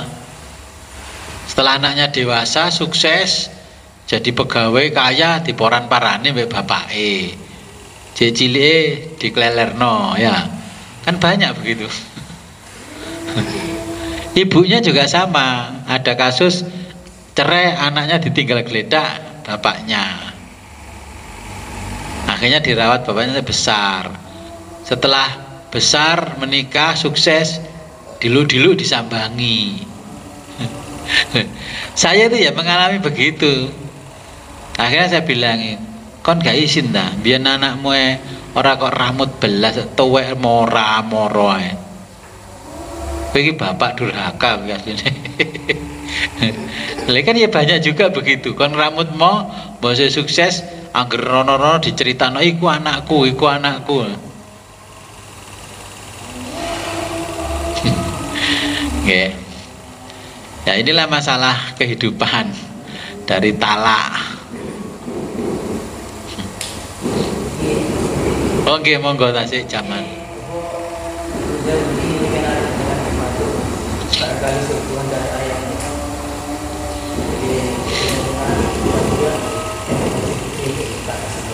Nggih.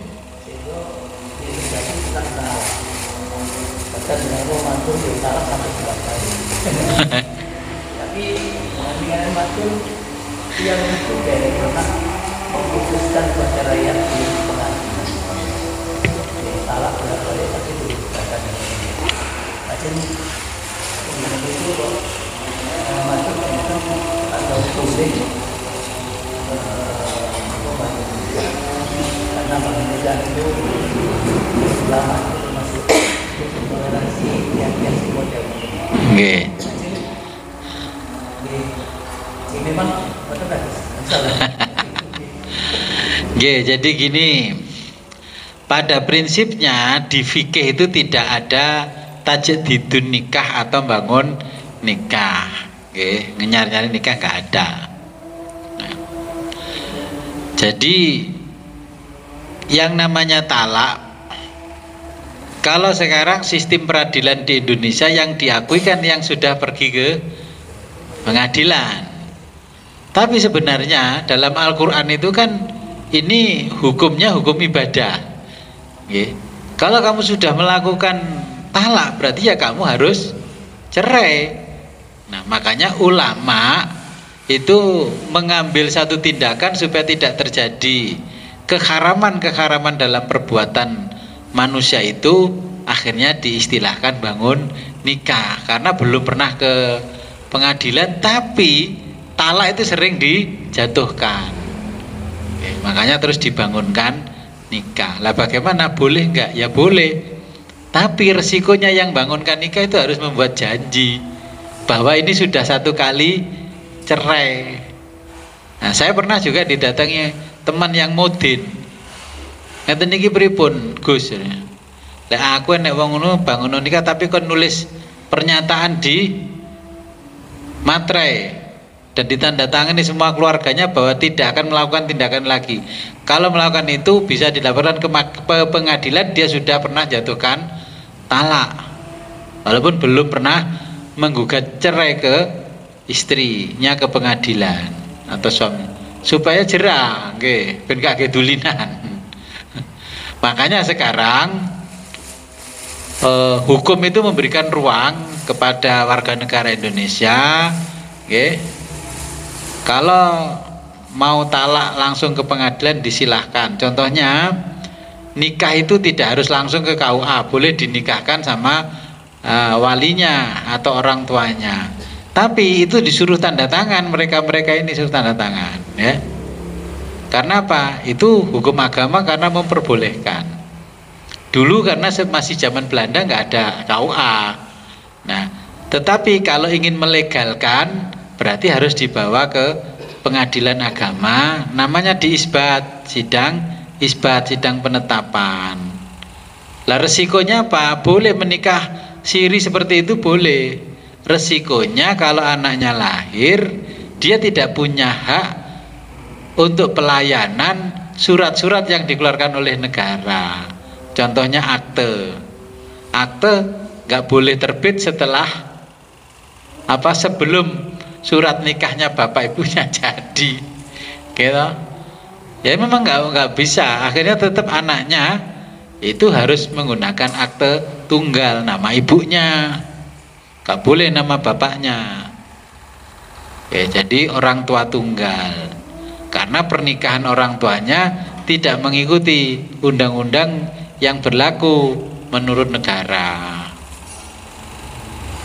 Nikah itu nggak adanya itu nikah itu termasuk seperti nikah aslinya. Nggih, persis nikah. Nggih. Bayar anu barang. Nggih. Cuman yang nikahkan tokoh agama atau orang tuanya langsung. Nggih. Jadi untuk mentoleransi supaya tidak ke pengadilan karena prosesnya nanti panjang. Nah, itu tugasnya ulama yang di kampung, harus menasihati. Ojo bolak-balik mana ini nikah no dosa ini. Aku malah dosa, malah kena intipin rokok. Okay.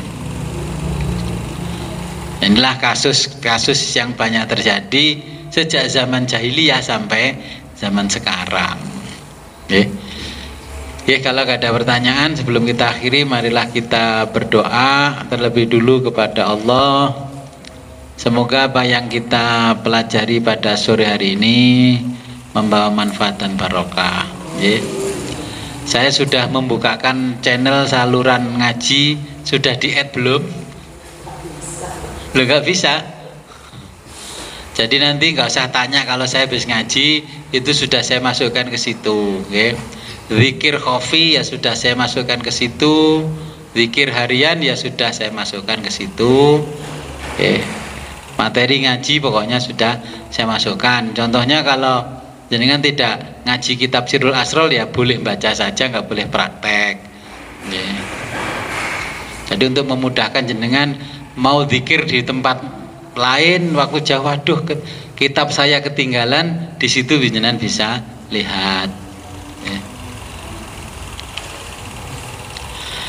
A'udzu billahi minasyaitonir rajim. Bismillahirrahmanirrahim. Allahumma shalli wa sallim ala sayyidina Muhammadin fil awwalin wal akhirin wa barik wa sallim wa radhiyallahu ta'ala an sadatina ashabi Rasulillah ajma'in. Amin ya rabbal alamin. Allahumma faqihna wa faqih talamidana fid din wa 'allimna wa 'allimhumut ta'wil. Allahumma arham ummata Sayyidina Muhammad. Allahumma ajbur ummata Sayyidina Muhammad. Allahumma aslih ummata Sayyidina Muhammad. Allahumma farrij an ummati Sayyidina Muhammad sallallahu alaihi wasallam. Allahumma anfa'na bima 'allamtana wa 'allimna ma yanfa'una wa zidna ilman yaqinan walhamdulillahi ala kulli hal wa na'udzu billahi min kulli hali ahlin nar. Rabbana taqabbal minna innaka antas samiul alim wa tub 'alaina innaka antat tawwabur rahim. Allahumma hadina siratal mustaqim siratal ladzina an'amta 'alaihim minan nabiyyin wa siddiqin wa syuhada'i was sholihin wa hasuna ulaika rafiqa. Dzalikal fadlu minallahi wa kafa billahi alima. Allahumma ya syahidan ghaira ghaibin wa ya ghaliban ghaira maghlubin wa ya qariban ghaira ba'id, ij'al min amrina ya Allah farja wa makhraja ya sharihal mustaskirina wa ya ghiyasal mustaghisin. Innaka ta'lamu makanana wa ta'lamu halana wa la yakhfa 'alaika syai'un min umurina. Rabbana atina fid dunya hasanah wa fil akhirati hasanah wa qina adzabannar. Wa shalli wa sallim ala jamil anbiya'i wal mursalin walhamdulillahi rabbil alamin. Al-Fatihah.